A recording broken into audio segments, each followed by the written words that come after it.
bénissons Dieu ce soir. Tunambariki Mungu jioni ya leo. En ce deuxième jour de grâce insondable. Kwa hii siku ya pili ya neema isiyo na kipimo. Parce que c'est un privilège. Maana ni heshima que d'être là. Kuwa hapa.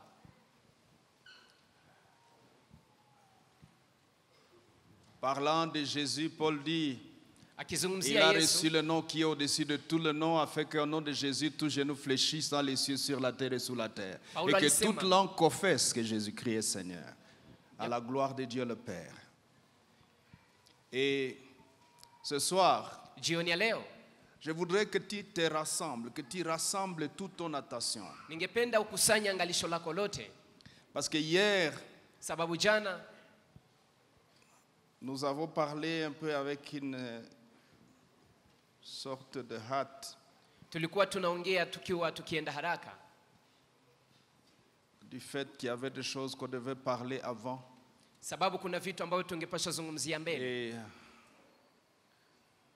je crois deuxième culte, il me restait 9 minutes pour aborder le message. Et au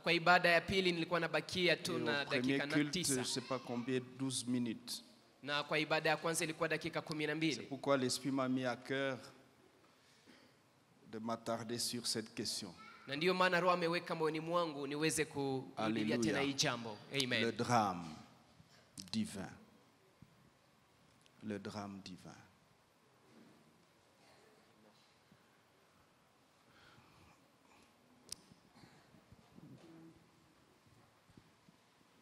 Dieu,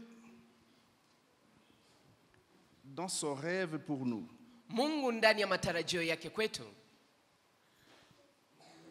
est déterminé. Mais il dépend de notre réponse à l'offre.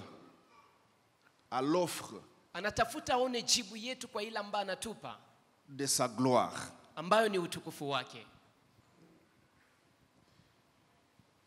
Notre réponse à l'offre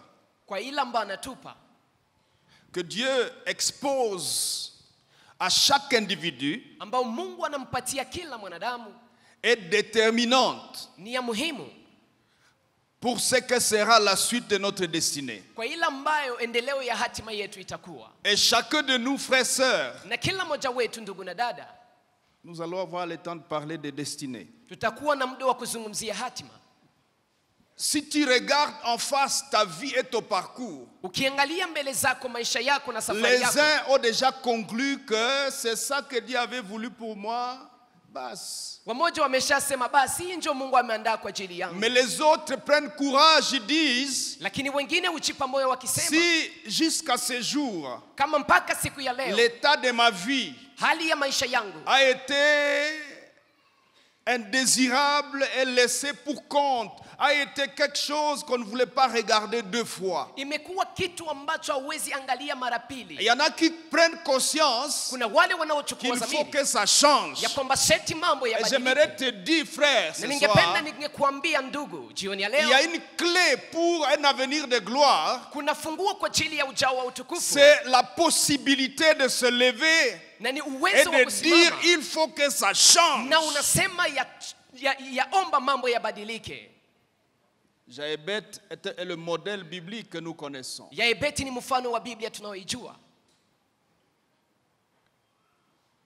faut que ça change. Pourquoi suis-je malheureux dans l'abondance? Il faut que ça change.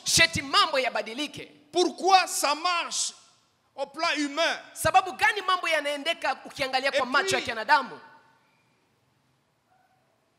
J'ai même envie de mourir. Il faut que ça change. Seigneur, tu es parti où? Où es-tu, Seigneur?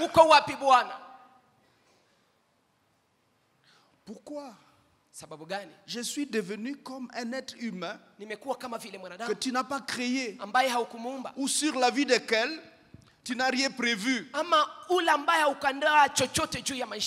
Quand tu cours au travers de la ville pour chercher l'emploi, tu fais 2 ans. en train de le faire. Tu fais 5 ans en train de chercher du travail.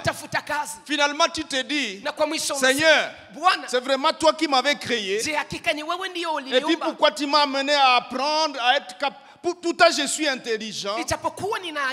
Qu'est-ce qui m'est arrivé?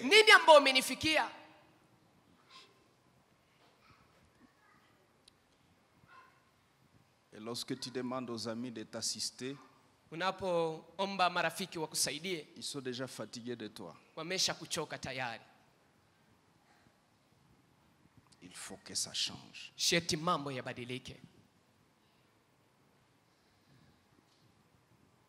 Certains sont dans l'église.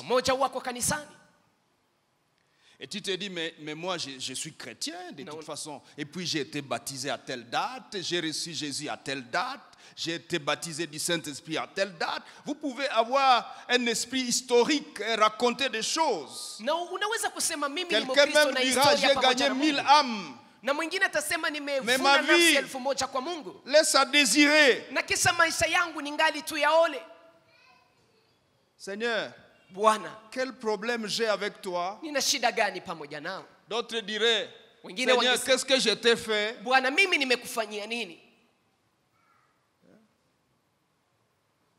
Ou alors, Seigneur, tu veux que je me suicide ou quoi? Et puis Dieu garde silence. Il y a certainement un problème. Dieu, es-tu devenu sadique? Es-tu un Dieu qui torture un être humain? Mais quel est cet être humain? N'est-ce pas celui que toi-même tu as créé, Seigneur? M'as-tu créé pour me torturer sur la terre? Et pourquoi m'as-tu créé alors? Si tu voulais me torturer, tue-moi alors.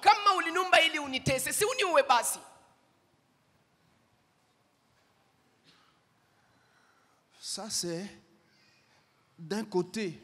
Mais de l'autre côté, c'est cette personne qui se dit, mais attends, je suis chrétien, mais en réalité, je ne suis pas un vrai chrétien. Nous autres, on va avoir pitié de toi.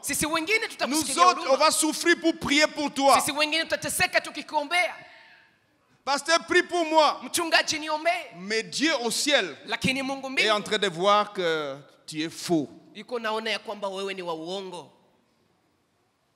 Tu es faux. Tu n'es pas vrai.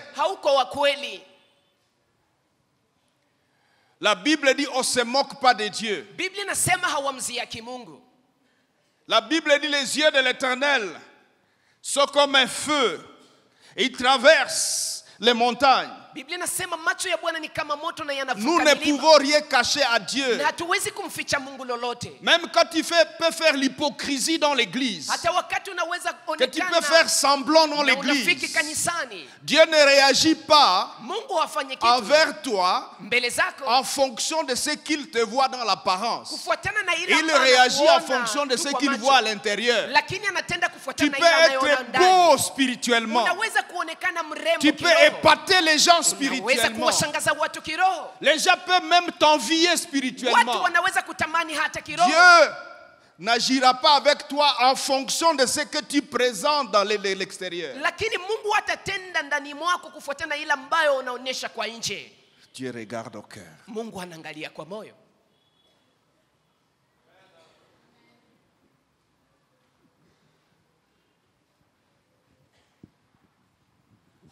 Et ce qui est bon, ta conscience est témoin.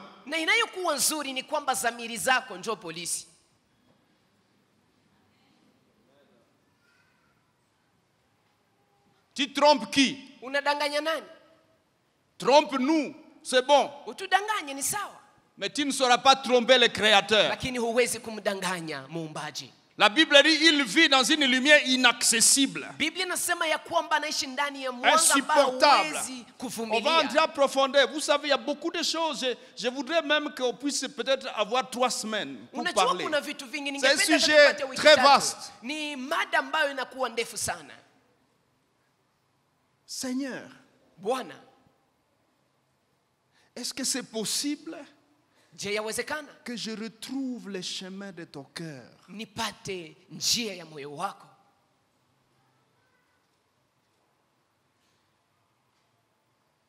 Parlant d'Israël, Dieu dit, je me souviens du temps où j'étais amené dans le désert. Mungu anasema juu ya Israeli, nakumbuka wakati nilikuleta ndani ya jangwa. Quand nous lisons l'histoire d'Israël, tunaposoma historia ya Israeli, et nous voyons Dieu les amener au sud, alors qu'ils devraient traverser, entrer en Israël, dans la terre promise à Canaan. tunaona Mungu akiwapeleka kusini, japokuwa wangepaswa kufika ndani ya jangwa. Dieu les détourne au sud. Na Mungu anawapeleka kusini. Et le détour fait 40 ans. Na hiyo kuwazungusha kafanya miaka 40. Alors qu'il pouvait faire 15 jours. Ijapokuwa angepaswa fanya tu siku 14.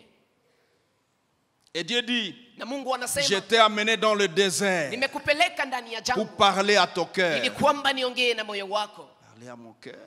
Kuongea na Il moyo faut wako. 40 ans. Miaka Mon cœur, mon cœur. ajili ya kuongea na moyo Il wangu. me faut 40 ans Yani omba miaka pour que 40 Dieu parvienne à me ili parler. kwamba Mungu afikie kuongea nami. On devrait se taper la poitrine et dire, Seigneur, Tungepaswa kujipiga mon kifua cœur, tukisema, mon Bwana, cœur, moyo mon wangu, cœur. moyo wangu, mon cœur. moyo wangu. Tu es si dur, mon cœur. Uko ngumu sana moyo wangu. Et Dieu a appelé ça Moïse. Ce peuple a le cou roide. Na Mungu akamwambia Musa akisema, hii taifa Il ina faut shingo 40 ngumu. ans. Yaomba miaka 40.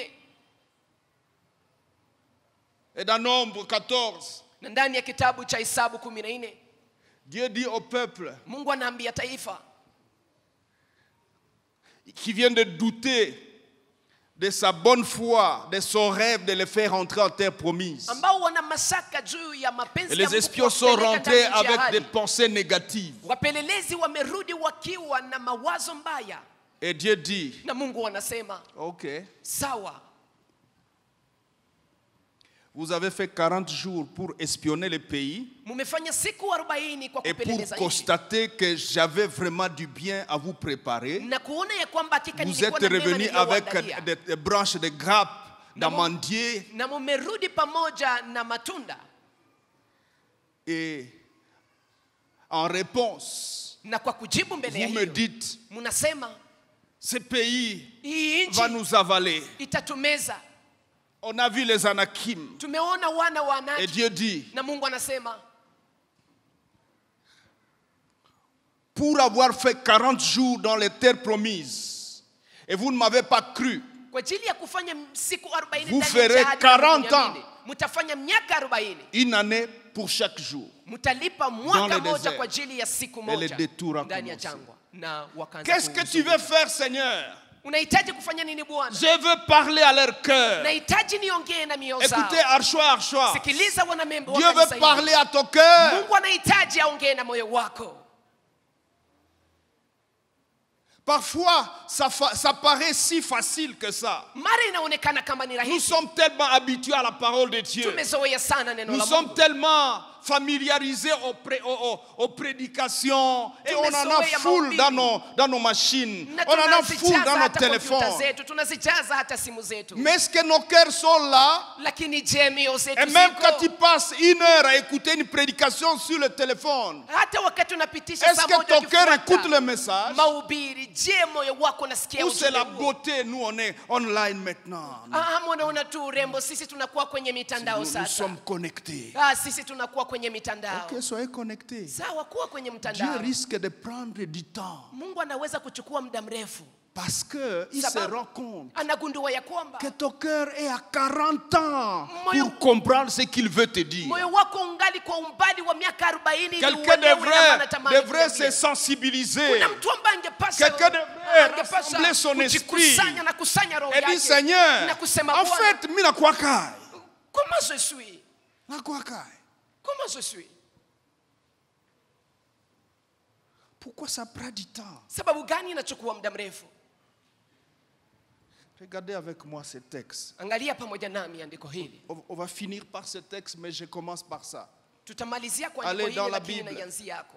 1 Samuel chapitre 7. Samueli wa kwanza sura 7. Chapitre 7. Sura 7.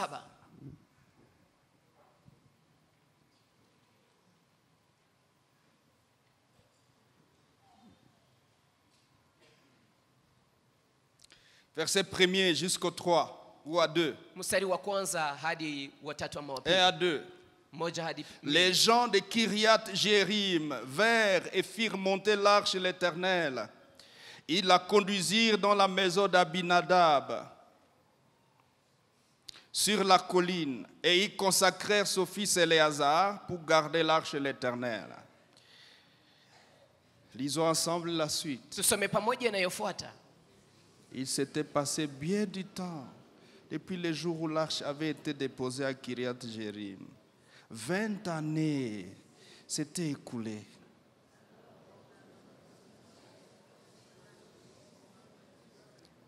Soulignez dans votre Bible, 20 années s'étaient écoulées. Mweke kistari ndani ya Biblia yenu, miaka 20 ikapita. 20 années se sont écoulées. Miaka 20 ikapita. Depuis que l'arche est chez Abinadab. Tangu sanduku la agano liko kwa Abinadabu. 20 ans. Miaka 20. C'est quelque part vers la frontière chez les Philistins. Hapa iko karibu kwenye mpaka na Wafilistini. Et tout le monde s'en fout de l'arche. Na hakuna anayehangaikia sanduku la agano. Et qu'est-ce qui s'est passé pour que l'arche se retrouve de ce côté-là? L'arche avait été pris pour butin de guerre. Les dieux d'Israël avaient été pris pour butin de guerre.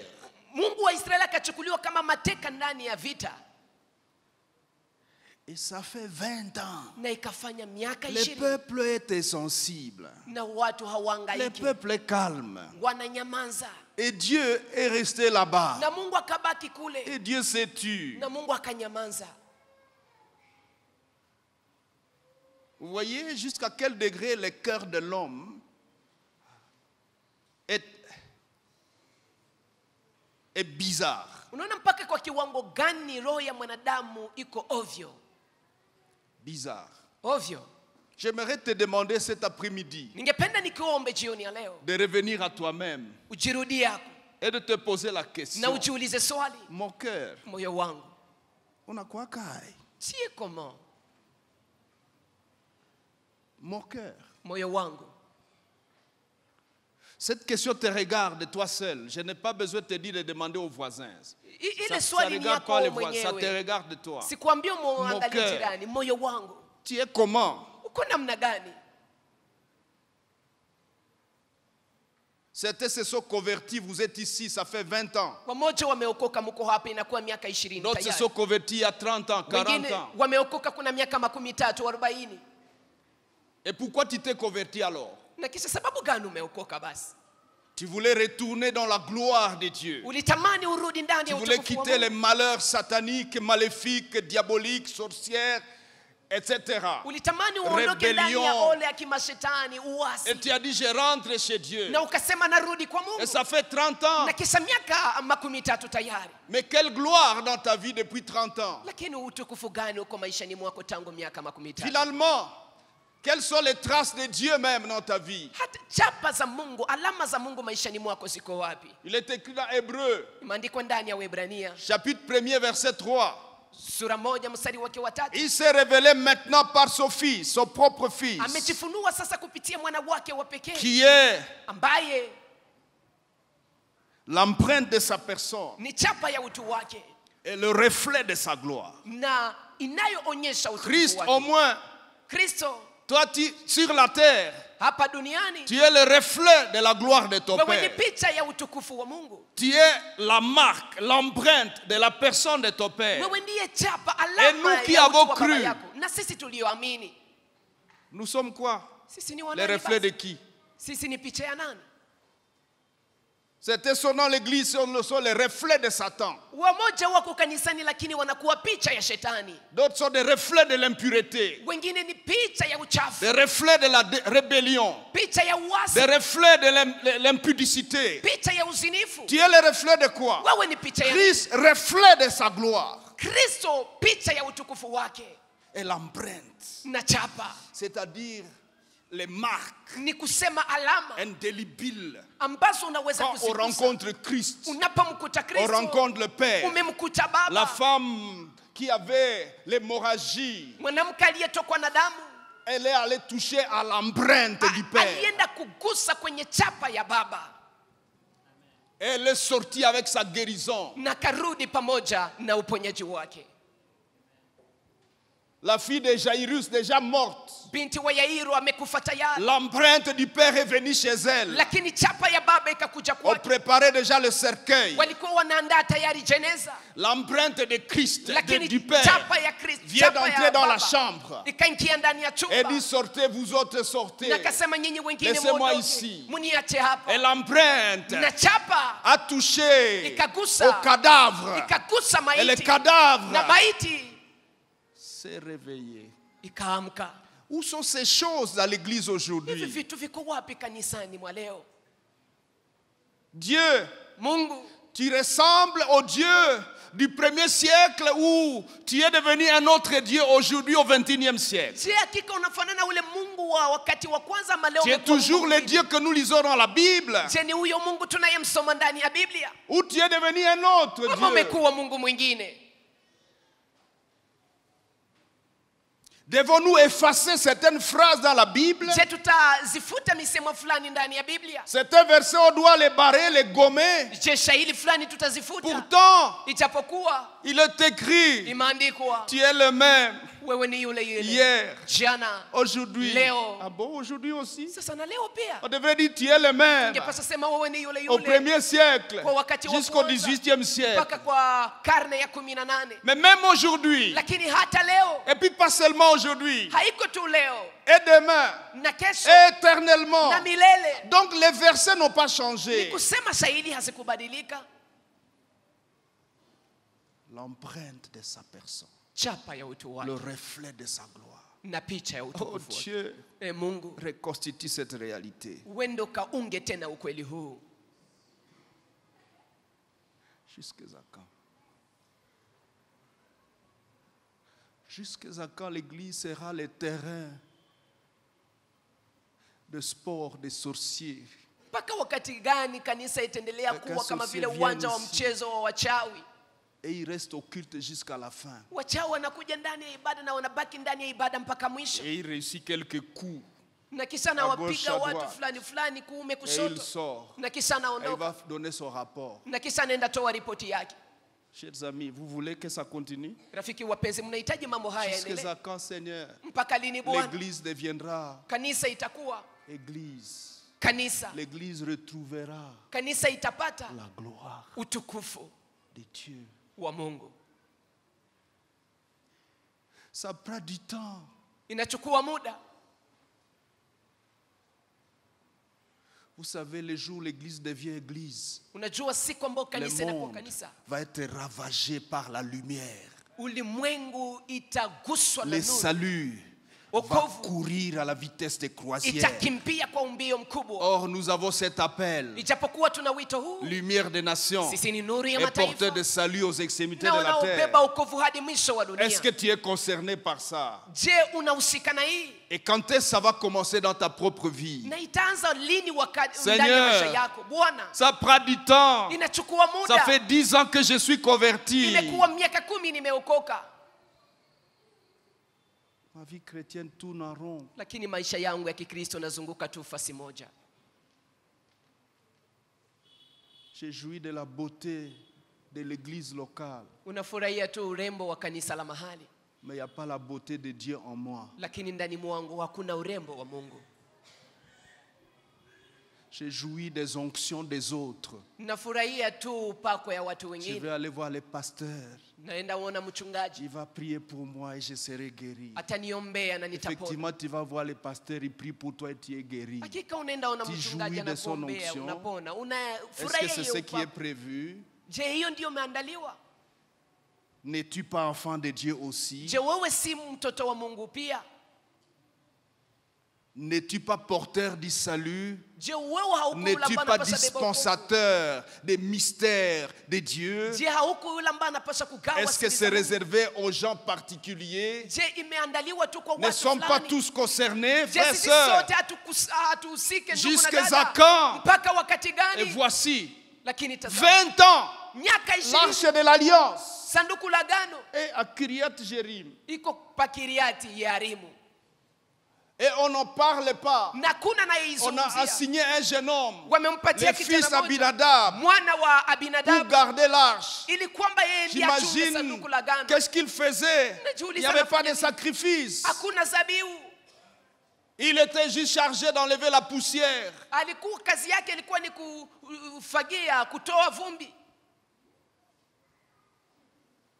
Enlever la poussière. S'assurer qu'il n'y a pas un bandit qui est venu là-dedans. Seigneur, Jésus dans ma vie, je fais quoi avec? Enlever la poussière.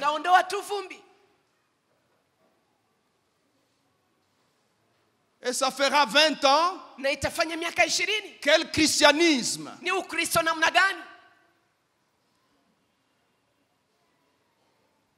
C'est fait 20 ans. Le peuple est tranquille. Est-ce que c'est vrai, il est tranquille? Non. Il gémissait. Mais vous avez commencé à gémir depuis quand? Vous gémissez émotionnellement. C'est le cas de beaucoup d'entre nous. On gémit dans les drames de notre vie. Et on n'ose pas lever la tête pour regarder quelle est la raison de mon drame. On gémit sur les conséquences du drame. On gémit sur les retombées de l'absence de Dieu. Mais on n'ose pas prendre conscience qu'il faut qu'on lève la tête pour dire, mais en fait, Dieu, tu es où? Et quelqu'un dira, en fait, je suis à Kiryat Jearim. Ça fait 18 ans. N'est-ce pas qu'on plaire ici à l'église émotionnellement? On fait même des prières émotionnelles en réponse à notre drame.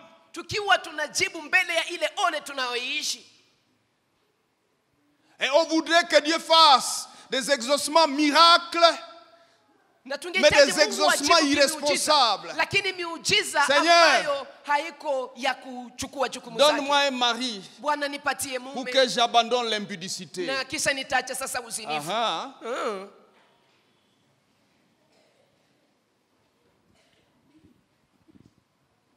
Pasteur, prie pour moi que Dieu me donne une femme. Mais tu en as 12.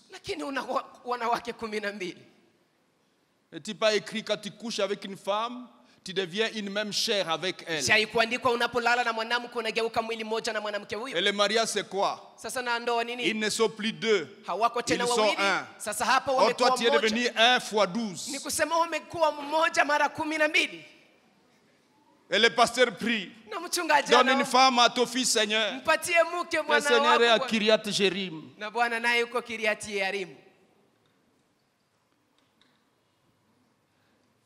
Des prières émotionnelles. Des prières inconscientes. C'est des inconscients qui viennent devant le trône. En fait, est-ce qu'ils sont même allés vers le trône? Parce que le trône est à Kiryat Jearim.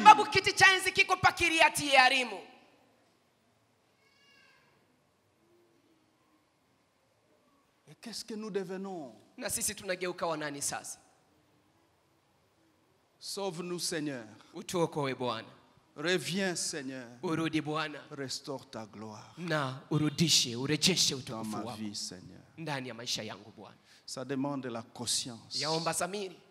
Ça demande que l'on se réveille. Vous savez, les matériaux du drame humain, c'est l'inconscience.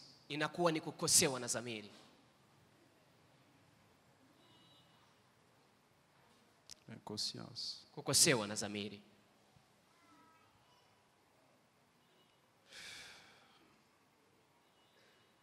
Aide-nous, Seigneur. Utusaidie Bwana. Quelqu'un voudrait prier ce soir et dire, Seigneur, kuna mtu anahitaji kuomba jioni ya leo na seme Bwana, touche mon cœur. Gusa moyo wangu. Touche ma conscience. Gusa dhamiri zangu. Est-ce que je comprends même la vie chrétienne, c'est quoi? Je naelewa hata maisha ya Kikristo ni nini? J'ai fait la classe d'orientation. Nimefanya masomo ya maimarisho. Mes cahiers sont remplis. Na buku zangu j'ai fait la classe de prière. Nimefanya hata masomo. J'ai fait la classe d'évangélisation. Nimefanya masomo je ya suis même allé à l'écomine. Nimeenda hata kwenye j'ai shule la beaucoup appris. Mais est-ce que tu as appris? Je umejifunza nini? Qu'est-ce qui a appris? Ta tête a appris ou ton cœur a appris? Il faut 40 ans pour que le cœur du peuple de Dieu apprenne dans le désert. Malheureusement, dans le désert, écoutez frères et sœurs, lorsque nous prenons du temps à comprendre, nous prenons du retard à comprendre, nous nous retrouvons quand même dans le voyage de 40 ans, mais c'est dans le désert. On mange la manne. Il n'y a pas de poisson. Il n'y a pas de libogue. Manne. Aussi longtemps que nous ne comprenons pas, nous allons faire et avoir un parcours de désert.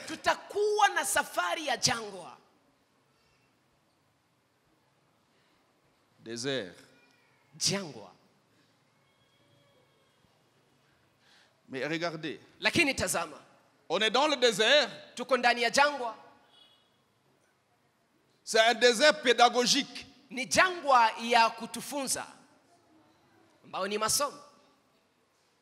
C'est pédagogique. C'est un camp de formation. Or, nous serions déjà dans la terre promise depuis 15 jours.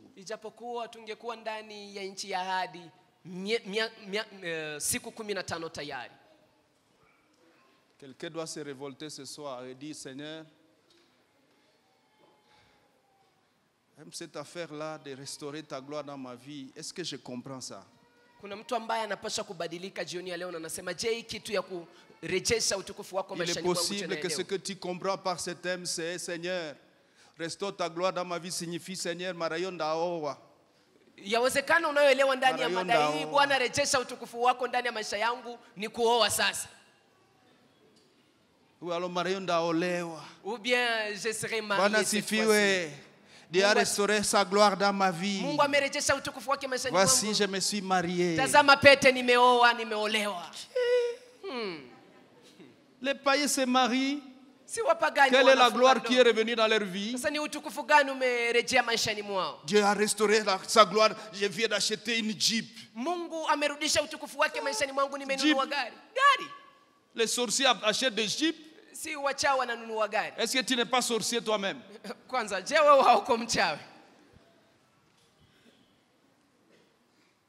Écoutez,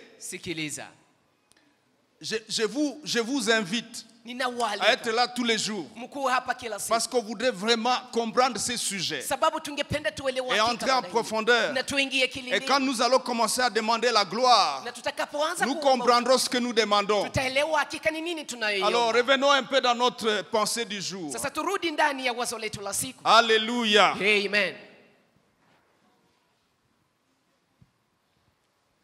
Nous avons dit le rêve de Dieu, le drame humain et la grâce. J'ai beaucoup parlé hier plus du rêve divin. Essayons d'aller avec moi dans ces sous-points. Deuxième point, les drames. Pour comprendre c'est quoi le drame, parce que nous pouvons nous attarder peut-être jusque sur le vocabulaire. Drame signifie quelqu'un est allé dans son dictionnaire et il a défini le drame. Okay. Mais regardons ça de plus près. Qu'est-ce qui se passe? Le drame a commencé en Éden. Ole ilianza ndani ya Edeni. Par la chute de Adam et Ève. Kupitia kuanguka kwa Adamu na Eva. Et ça s'est poursuivi jusqu'à nous. Na ikaendelea hadi kwetu. Et nous avons mentionné Caïn. Na qui a tukaonyesha Kaini. eu pour son compte d'être errant. Ambaye alipata adhabu ya kutangatanga. On devrait vérifier sur la terre s'il y a même un rescapé descendant de Caïn. Tungepaswa angalia duniani kama kuna mtu ambaye aliponyoka. Je ne sais pas si les scientifiques peuvent nous les retrouver. Sijui kama wanasayansi Il est wanaweza possible kupata. qu'ils ont fini avec les déluges. Yawezekana waliisha pamoja na gharika. On n'a plus parlé des descendants de Caïn. Na wakuzungumzia tena wazao wa On Kaini. parle des descendants de Ismaël. Wanazungumzia wazao wa Ismaeli. Drame. Ole. Et nous avons vu au déluge, Na tuliona kwa Dieu est gharika. obligé de tout décimer dans Genèse 6 Mungu jusqu'à anashurutishwa Genèse 7 et 8. kuangamiza watu wote mpaka kwa kitabu cha Mwanzo mstari wa sura yake ya 8. Alléluia. Amen. Et dans 1 Samuel chapitre 2, Na ndani ya Samueli versets wa 27 kwanza, à 30, sura 2:27 hadi 13. nous avons vu que Dieu rappelle à son serviteur les rêves qu'il avait sur sa famille. Tunaona ya kwamba Mungu anamkumbusha mtumishi wake matarajio aliyokuwa nayo Mais juu du ya fait jamaa qu'ils yake. ont foulé aux pieds cette grâce-là, Lakini sababu wamekanyangia hiyo neema, Dieu a dit, Mungu anasema loin de moi, au verset 30. mbali nami. Hapa Il ni dit, kwa loin de mstari moi. wa 13. Plus question Mbali nami, de hapana mon tena. rêve sur ta vie. Matarajio C'est yangu juu ya fini. maisha yako imekwisha C'est tayari. fini. Imekwisha. Et quand nous allons au chapitre 3, Na tunapoenda kwenye sura ya verset 3, 11, mstari wa nous 11, avons vu hier tuliona jana que l'Éternel annonce à Élie, ya kwamba Yahweh par le anamtangazia- petit garçon, anamtangazia que Eli je vais kupitia faire des huyu choses qui mjana, vont étourdir les gens. ya kwamba nitafanya mambo ambayo yatawashangaza watu. Je vais faire en Israël une chose qui étourdira les oreilles de quiconque l'entendra. Nitafanya kitu Israeli ambayo kitashangaza masikio ya wote watakaoisikia. Et nous avons vu comment Dieu est en train de jurer avec ça. Na tunaona namna gani Mungu iko na hapa pamoja na hii. Écoutez-moi bien aimé. Munisikilize Dieu ne wapendwa. jure pas seulement Mungu de haape nous tu bénir. juu ya kutubariki. Il peut aussi jurer Anaweza pia kuapa de nous frapper. kutupiga, Et il l'a fait avec ses... na aliifanya pamoja na Mais Eli. Élie, ce n'est pas un vulgaire homme. Na Eli haiko mtu kawaida, C'est le sacrificateur ni kuhani de son temps. kwa wakati wake. C'est-à-dire celui qui fait la liaison entre le ciel et les hommes. Ni kusema yeye ndiye analeta Seigneur, tu kuunganisha peux vraiment mbingu na jurer. dunia.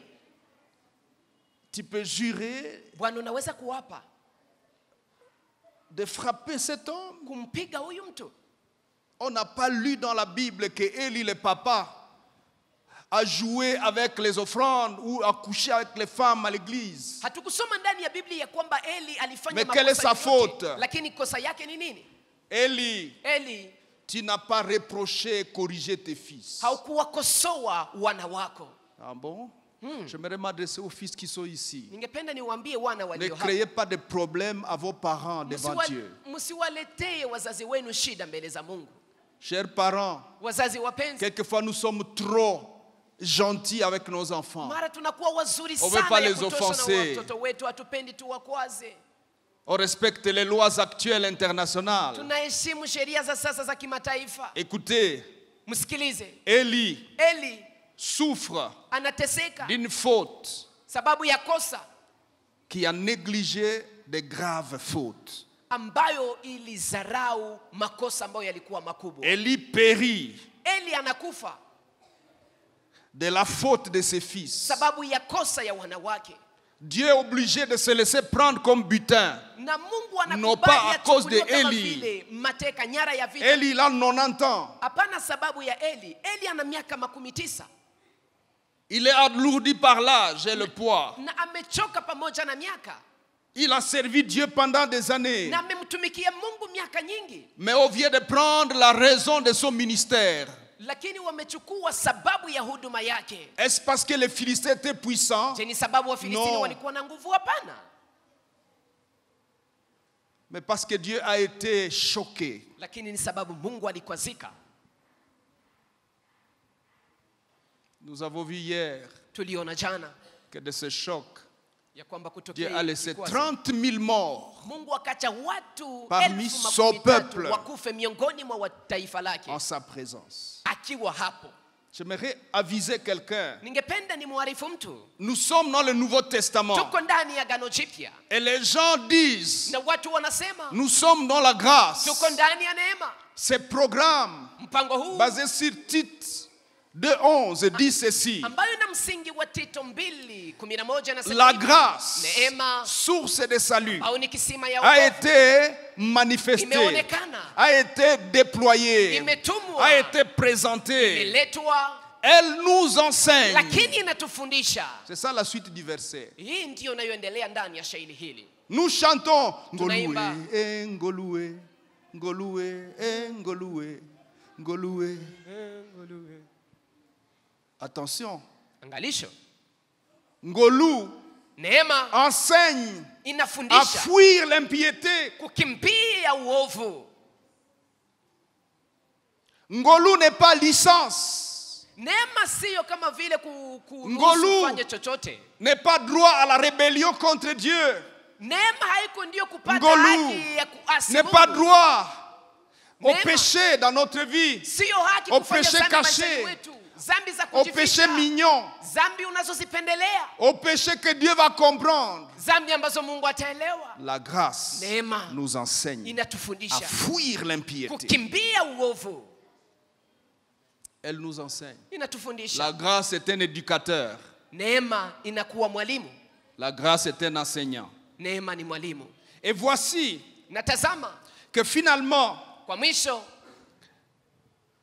au verset 14, kwenye shairi la 14, Dieu jure à la maison d'Élie Mungu anaapia nyumba ya que Eli jamais ya kwamba hata siku les moja crimes de la maison d'Élie ne sera expié ni par des sacrifices ni par les offrandes. hii makosa ya nyumba ya Eli haitafutwa Est-ce hata que tu n'es sababu ya pas en train dhabihu. de vivre une situation au sujet de laquelle Dieu aurait juré? Je, uko naishi hali ambayo juu yake Mungu ameapa?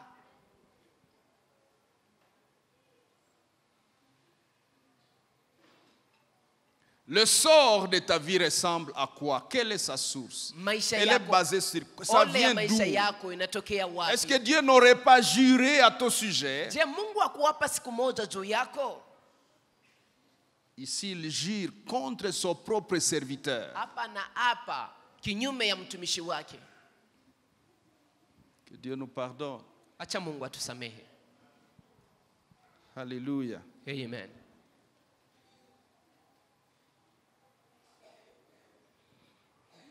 Au verset 18, Kwenye shairi la la réponse de 18, vieux Élie est celle-ci. jibu la Samuel lui mzee raconta Eli tout sans rien lui cacher.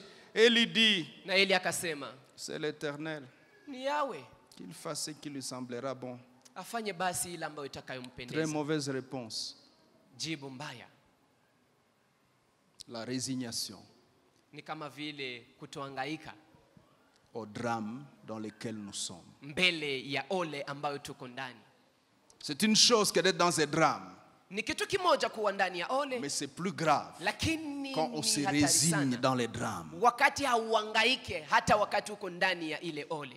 quand on se conforte, ou Unafurahi, quand on se unatosheka, résigne. hauhangaike. Trouvez bon mot plus que ça. Se résigner. Kujipa moyo ndani ya ole. Ok, vous avez compris, se résigner, vous avez été à l'école. Mumesikia? Alléluia. Amen. Les vieux se résignent, disent, c'est l'Éternel. Bwana anasema ni yawe. Nifanye tena.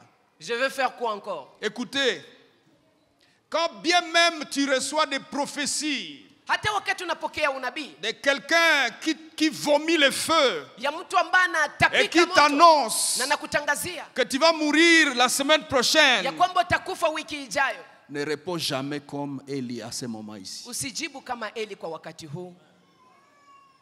Quand bien même les collègues, les amis te disent, Hata wakati marafiki wanakuambia, tu vois, unaona, nous avons déjà l'âge, hein? Nous sommes dans les quarantaines.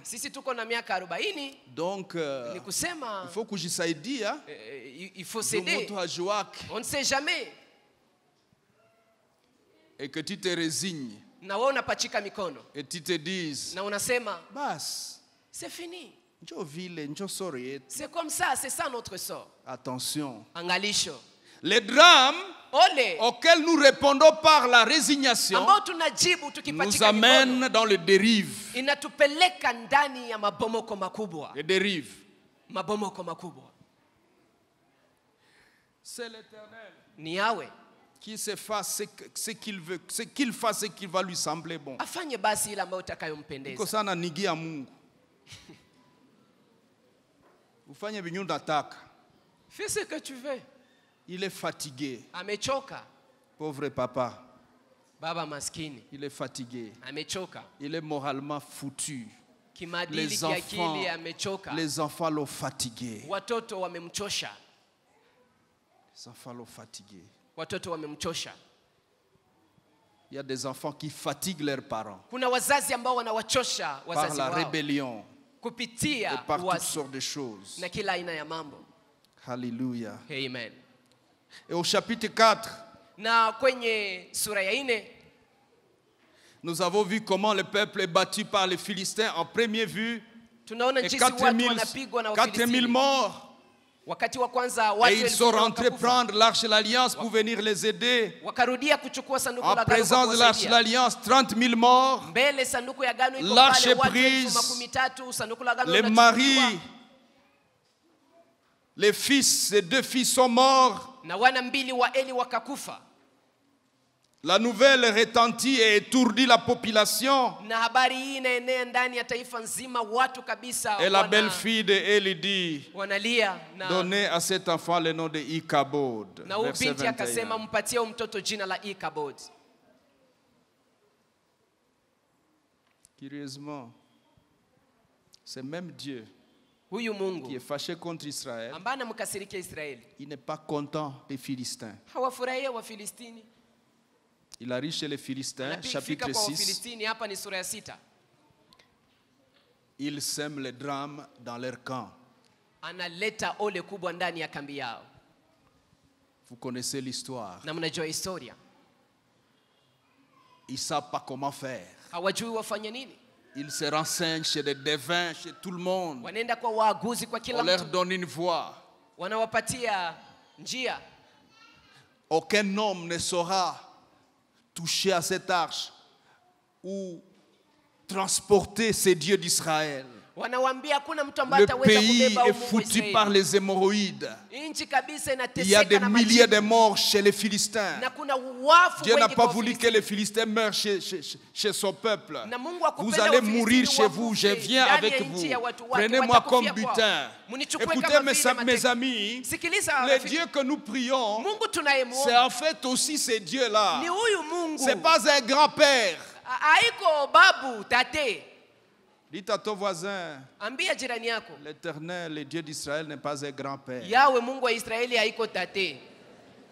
On a tellement longtemps joué avec ses grands-pères. On a le sentiment que comme on appelle le Dieu éternel, donc il a tellement vieilli. Il a tellement vieilli, il est devenu un grand-père. Dieu n'est pas un grand-père. Il gère les nations. Il gère les situations et les circonstances. Il s'est laissé prendre pendant qu'il savait que ces gens l'amènent chez eux. Mais qu'ils vont transpirer. Ils vont en avoir pour leur compte.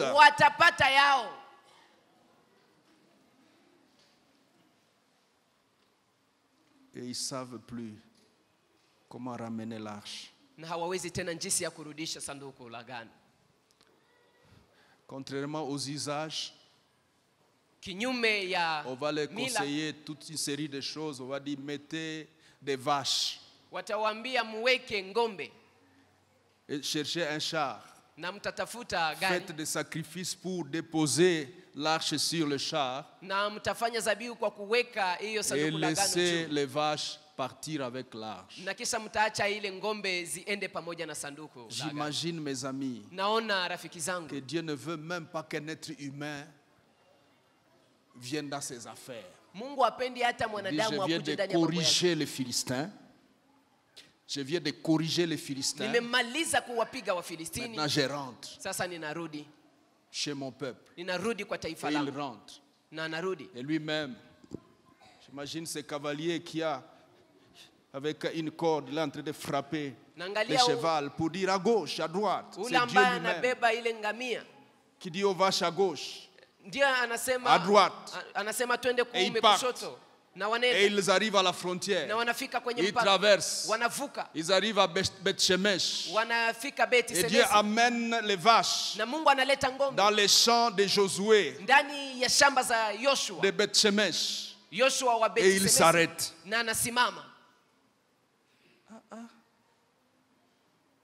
Dieu, Mungu, qu'est-ce que tu es compliqué comme ça? Tu es venu toi-même. Les anciens de Philistins regardaient de l'eau, ils suivaient de l'eau pour voir. Il va partir où? J'imagine ils mettaient la main sur la terre. Mungu anajua njia. Dieu connaît les chemins. Et yule anaenda anaingia Rutoboko. Il vient d'arriver à Rutoboko. Amefika. Il est arrivé.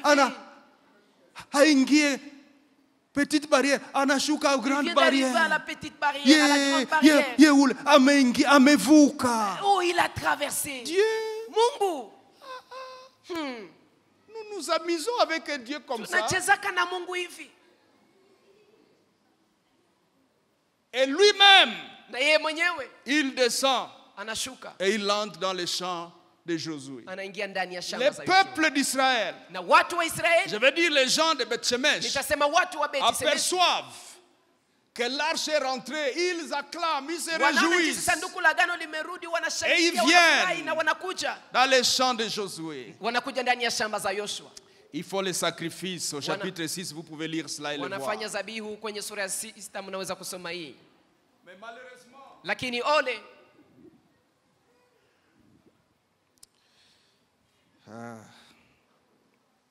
verset 12, les vaches prirent direction le chemin de Beth-Shemesh. Ils suivirent toujours la même route en mugissant et elles ne se détournèrent ni à droite ni à gauche. Et les princes philistins allèrent derrière et elles suivaient jusqu'à la frontière. Et les gens de Beth-Shemesh, verset 20, crient parce que quelque chose vient de se passer. Malheureusement, on a laissé l'arche. On l'a déposée sur une pierre. Ils ont fait des sacrifices. Et ils l'ont laissé là-bas. Dans la suite, les passants ont commencé à passer sur la route là-bas et s'arrêter pour admirer. Archer, le Dieu qui est sur la pierre là-bas s'est fâché encore. Il s'est fâché.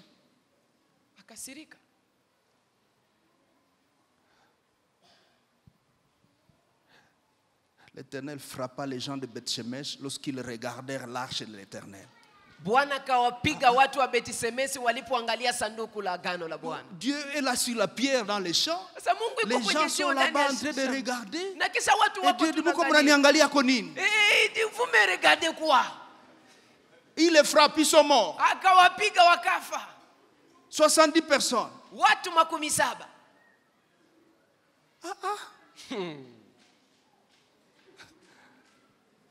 Et nous, on s'amuse avec Dieu. Il y en a même qui viennent au mariage ici avec des grossesses. Ils couvrent leur visage avec le voile. Nous jouons avec qui en fait? Quand on vous pose les questions au département de fiançailles, avez-vous couché ensemble? Non, vraiment, alléluia. Alléluia, oui. Alléluia. Vous avez vu? Dieu. On n'a pas couvert Dieu. On n'a pas construit pour l'arche. On a laissé l'arche sur une pierre. Comment vous me traitez, vous, les gens de Beth-Shemesh? Vous me laissez ici sur la pierre. Vous me laissez sur la pierre. Et vous dormez dans vos maisons. Et moi, je suis à l'extérieur, sous la pluie. Et puis les passants ne font que me regarder. Vous jouez, vous blaguez avec moi. Paf! Wakapigwa. Ils sont morts. Wakafa. C'est là que les gens de Beth-Shemesh disent, nous allons finir avec ce Dieu ici. Nous croyons qu'il est rentré. Il est rentré en colère. Il va nous finir. Ils envoient les messages dans les contrées voisines. Il peut subsister devant ce Dieu très saint comme ça. Quel est le peuple? Venez nous aider. Venez prendre l'arche. Il en a touchinda huyu. Anatushinda. On n'y arrive pas. C'est comme ça que les gens de Kiriat Jearim sont allés prendre l'arche.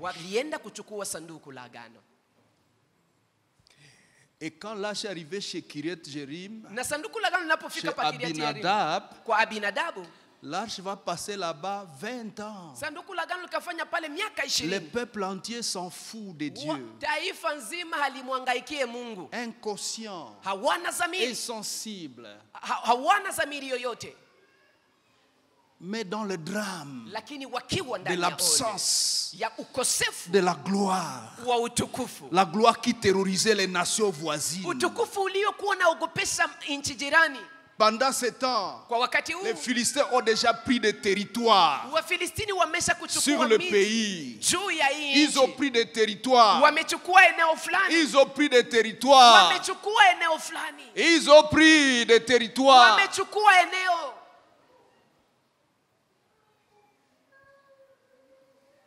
Ils sont dans le gémissement. C'est insupportable. Mais rappelez-vous que vous avez un Dieu, non? Non. On va se débrouiller. Vous vous débrouillez. Pendant 20 ans, j'aimerais parler à quelqu'un ce soir. Ça fait exactement 20 ans que tu ne marches pas bien avec Dieu. Ce message est pour toi. Réveille-toi. Retourne à Dieu. Va prendre l'arche de l'alliance.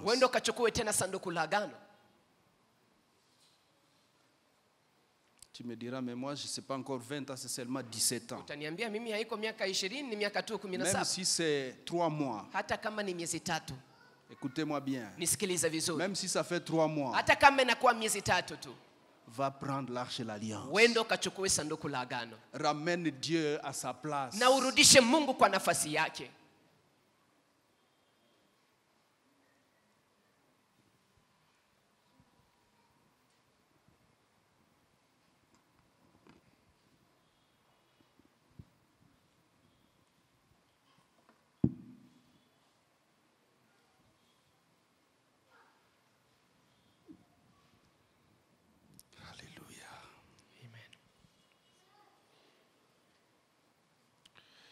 Quand j'ai lu cette phrase où les vaches vont ramener Dieu, je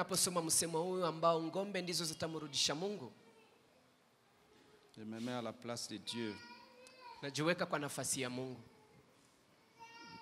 Jésus a dit à Jérusalem, si les enfants ne chantent pas, les pierres vont chanter. Ça c'était déjà fait. Les vaches ont servi Dieu.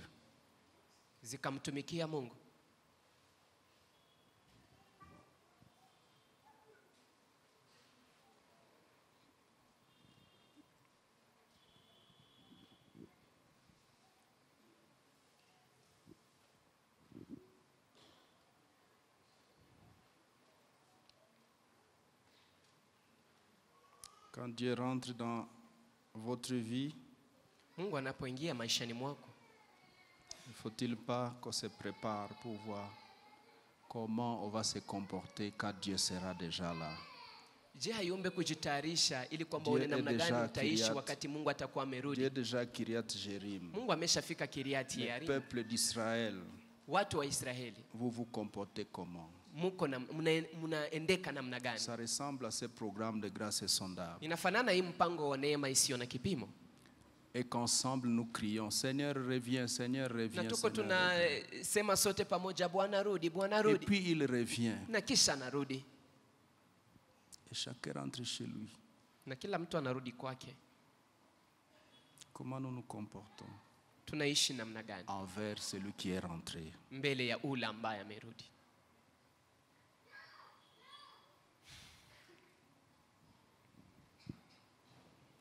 Vous pouvez dire, Seigneur, mais toi tu es Dieu, tu n'as pas besoin de... Même s'il pleut, tu peux juste dire à la pluie, bon, vous tombez puis vous descendez à côté.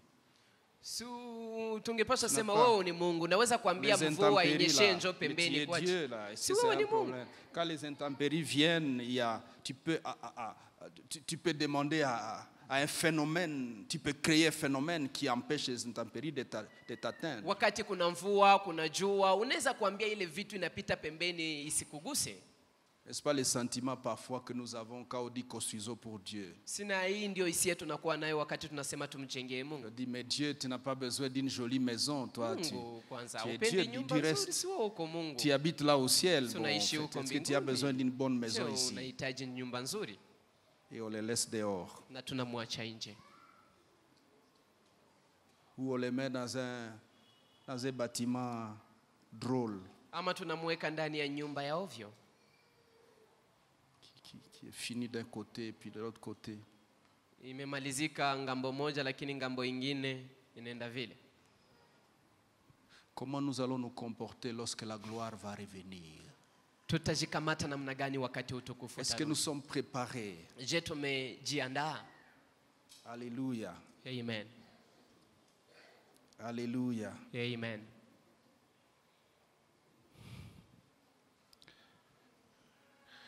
Le roi David, à son temps, Mfalme Daudi kwa wakati wake a compris la leçon. Alielewa somo. Parce qu'il est aussi allé prendre l'arche de l'alliance. Sababu naye alienda kuchukua sanduku la agano. Pour l'amener à sa place au palais royal. Ili aipeleke kwa nafasi yake kwenye nyumba ya kifalme. Et en route, na kwenye njia, Dieu a tué quelqu'un. Mungu akamuua mtu. Uza. Parce que l'arche a penché. Sababu sanduku la agano lilipengama. Et Uza a osé toucher. Na Uza akatafuta kugusa. Et Dieu l'a frappé, il est mort sur place. Mungu akampiga akakufa hapo hapo. Et David a dit, hey. Na Daudi akasema, hey. Ce garçon-là, il est plus saint que moi. Kijana huyu ni mtakatifu kunishinda. Si l'arche vient chez moi, na kisha sanduku la agano je vais mourir avec ma femme et les enfants. Nitakufa na watoto wangu na bibi zangu. Ok, amenons-les chez Obed-Edom. Tuipeleke kwa Obed-Edom. Ils ont mis chez Obed-Edom. Wakaitia kwa Obed-Edom.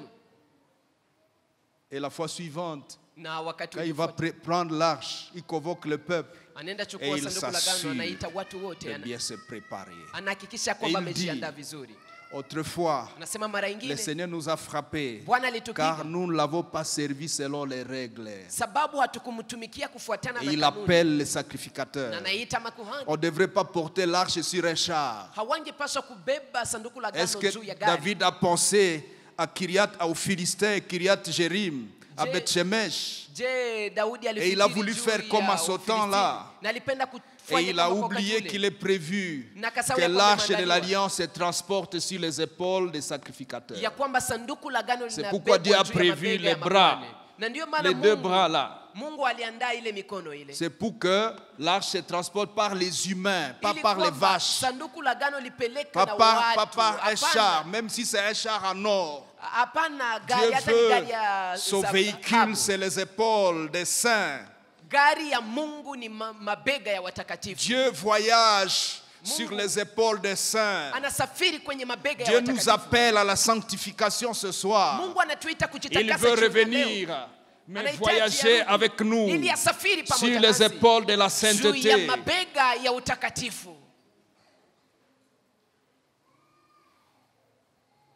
Autrefois, on n'a pas bien servi, il nous a frappé. Cette fois-ci, allons-y. Et ce jour-là, ils ont bien transporté l'arche jusqu'à sa destination, sans dégâts et sans drame.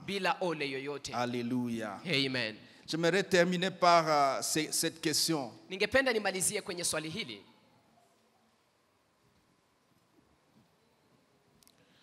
En fait, on se poserait la question.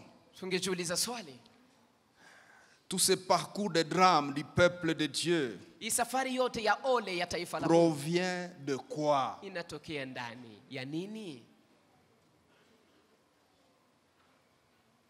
Au temps de Élie et de Samuel, d'où viennent tous ces drames? Ça vient du chapitre 2, verset 12 à 17. Regardez le chapitre 2.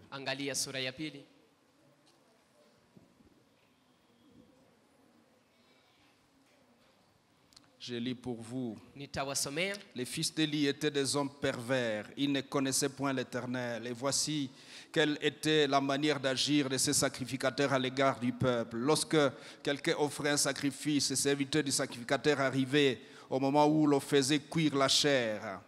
Tenant à la main une fourchette à 3 dents, ils piquaient dans la chaudière, dans les chaudrons, dans la marmite ou dans le pot, et tout ce que la fourchette ramenait. Les sacrificateurs le prenaient pour lui. C'est ainsi qu'ils agissaient à l'égard de tous ceux d'Israël qui venaient à Silo.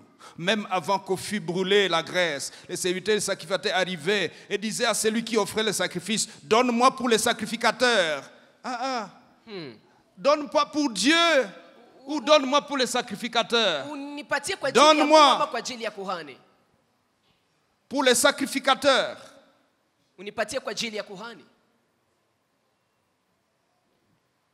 Ou je prends par la force.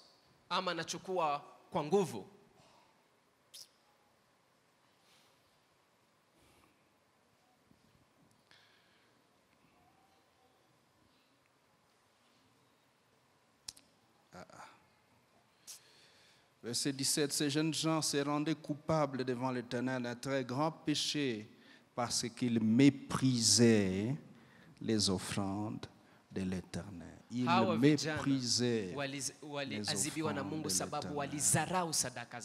Verset 22, Élie a été fort âgé et appris comment ses fils agissaient à l'égard de tout Israël. Il a appris aussi qu'il couchait avec les femmes qui s'assemblaient à l'entrée de la tente d'assignation.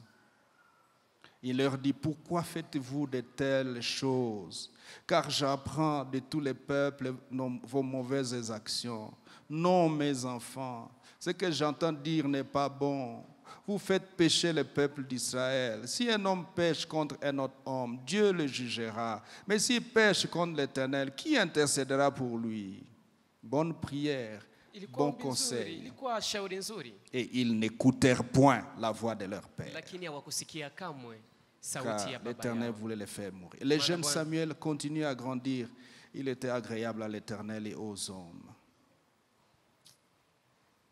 Si un homme pêche contre un autre, l'homme, Dieu le jugera. Mais si tu pêches contre Dieu, qu'est-ce qui va se passer? Je vous liste une série de leçons que vous allez méditer à la maison. La première leçon, c'est la suivante. Quand l'homme choisit la voie de la désobéissance, il provoque des conséquences dans 2 sphères. Premièrement, la sphère de Dieu. Deuxièmement, la sphère de l'homme. Dans la sphère de Dieu, la première conséquence, ndani ya uwanja wa Mungu, hasara ama matokeo mbaya c'est l'interpellation divine. inakuwa ni kuitishwa na Mungu. Vous lirez 1 Samuel 2:29, Mtasoma Samueli wa kwanza verset 25, Psaume 103, verset 8, etc. Zaburi 103 na kadhalika. Deuxième conséquence, matokeo ama le hasara silence divin. inakuwa ni kimya ya Mungu. Dieu se tait Mungu ananyamaza à votre sujet. Ananyamaza juu yako. Après avoir longtemps interpellé un homme, kisha kumuitisha kumkosoa mara nyingi mwanadamu, Dieu peut se taire à ce qui te concerne. Anaweza nyamaza juu yako. Anakunyamaza. Il n'y a rien de plus terrible que le silence de Dieu. Parce qu'au moins quand Dieu est encore en train de parler, interpeller, corriger, frapper, c'est bon. Mais si tu arrives à persister dans le mal et que Dieu se taise, tu ne sauras pas s'il est d'accord. Tu ne sauras pas que quand tu viens de prier, il t'a écouté ou non. Tu ne sauras pas si ce que tu viens de demander avec foi, il va faire ça ou non. Dieu se tue. C'est ce qu'on a vu dans le parcours chez les Philistins jusqu'à Kiriat Jearim et 20 ans après. Dieu se tue.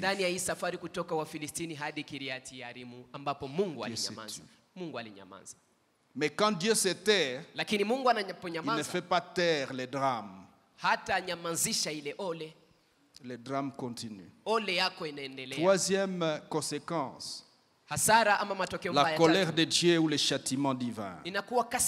Vous lirez 2 Chroniques 24, verset 18.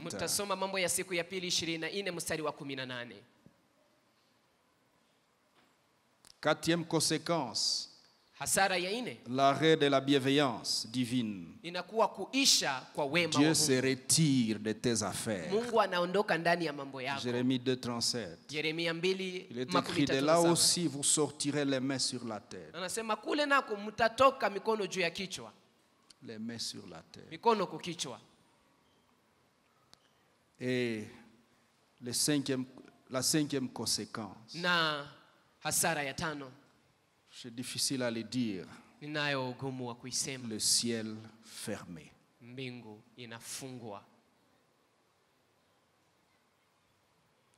Quel est le niveau de conséquences où tu te trouves actuellement? Le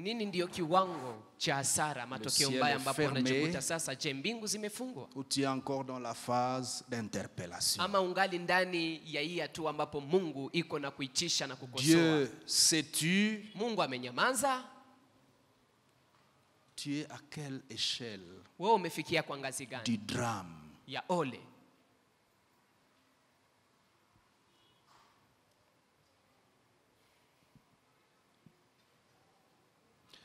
Dans la sphère de l'homme, voici les conséquences.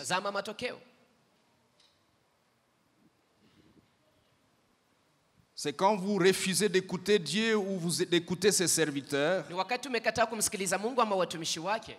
Deutéronome 30, 19, il est écrit, vois, je mets devant toi, aujourd'hui devant toi, la vie et la mort, la bénédiction et la malédiction. Mais choisis la vie afin que tu vives, toi et ta postérité. Choisis la vie. Quand Dieu commence à se fâcher contre nous, il envoie cette phrase dans notre conscience.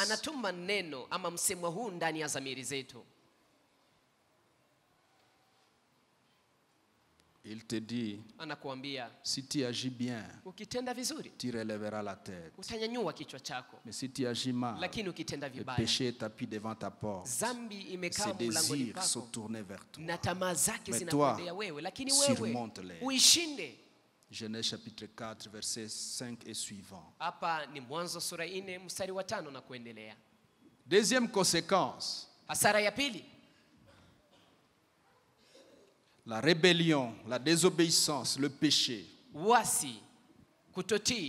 que lorsque Dieu commence à garder silence, quand Dieu commence à à se désengager de toi, Mungu anapoanza kujiondoa ndani ya mambo tu as yako, un peu plus de puissance pour être désobéissant. unakuwa na uwezo, nguvu za En kuasi. fait, quand nous sommes encore dans l'arène de l'interpellation divine, Unajua wakati tungali ndani ya uwanja ambapo Mungu iko Dieu nous anatuitisha, envoie en même temps une certaine grâce pour nous aider à quand même rester conscients ou à quand même avoir un peu d'énergie pour vouloir obéir. Mungu anatutumia neema ili kwamba tuwe na nguvu ya kuwa na dhamiri na Mais tuwe dès na nguvu ya l'instant kutii. Lakini wakati où il décide de se retirer de tes affaires, ambapo ameamua kujiondoa ndani ya mambo yetu, ta facilité de pécher augmente. urahisi wako, uwepesi wako wa Ta kufanya dhambi facilité de unaongezeka. désobéissance augmente. Uwepesi wako kwa Ta facilité de kukosea Mungu rébellion. inaongezeka. Tu commences même à acquérir certains arguments, Unaanza kupata de hata na rester masababu loin de sababu Dieu. za kubaki mbali na certains Mungu. arguments Masababu de rester loin de la vérité. za kubaki mbali na Beaucoup ukweli. ici ont des arguments Wengi hapa wanakuwa pour na continuer à sababu prendre l'alcool. kwa kuendelea kukunywa pombe,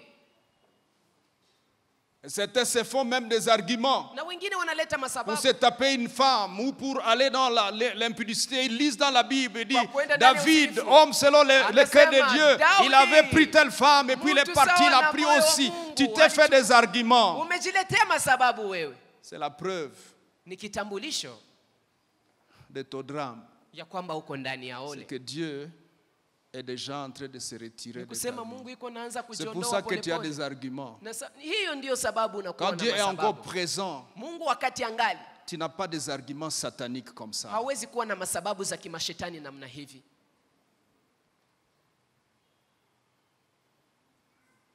Oh, tujisaidia tutaenda tubu. Oh non, on s'entraide et puis Kisha on va aller se mnajisaidia. repentir. Et puis vous entraînez. Kisha munaenda tubu. Et puis vous allez vous repentir. Kaka, Hmm.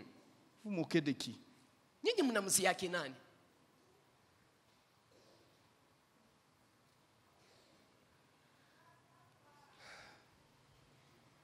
J'aimerais conseiller à un jeune homme. Ningependa nimshauri kijana, Si dans ta vie tu constates kama ndani ya maisha yako nagundua que tu es devenu efficace pour pécher, ya kwamba kabisa umekuwa mwenye nguvu kwa kufanya dhambi, ole kwako.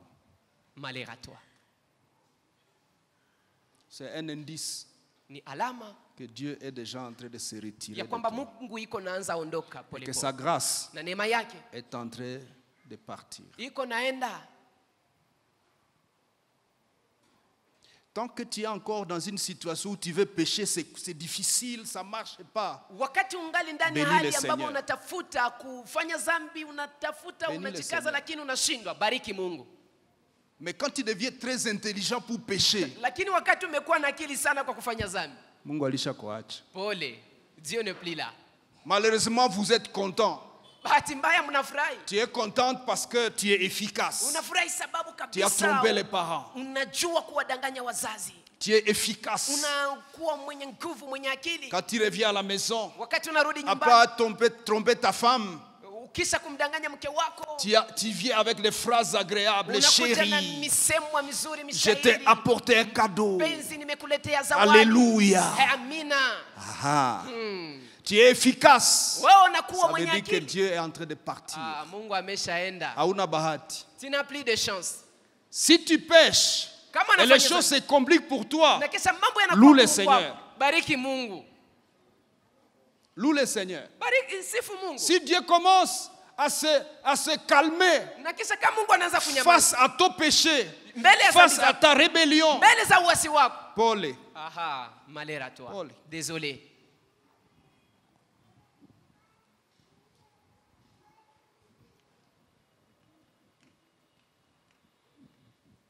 et quand on en vient dans ces efficacités dans le mal, Na wakati umefikia kwa kiwango ambacho una nguvu ndani ya on kufanya commence mabaya, même à s'enorgueillir. unaanza hata kusikia kiburi juu ya mambo haya. L'orgueil précède Kiburi la hutangulia chute. Proverbe 16, maanguko. 18.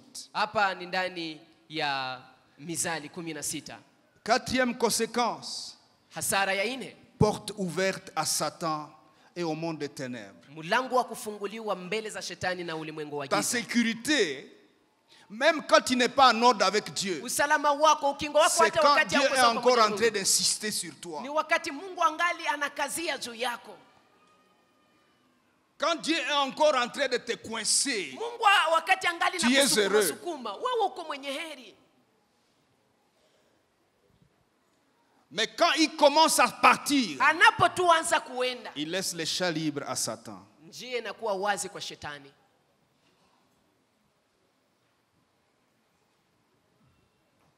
Cinquièmement, ya tano, le drame total. Ole kabisa ya kuelewa. Ikabod. Utukufu umeenda. Ikabod. Utukufu umeenda.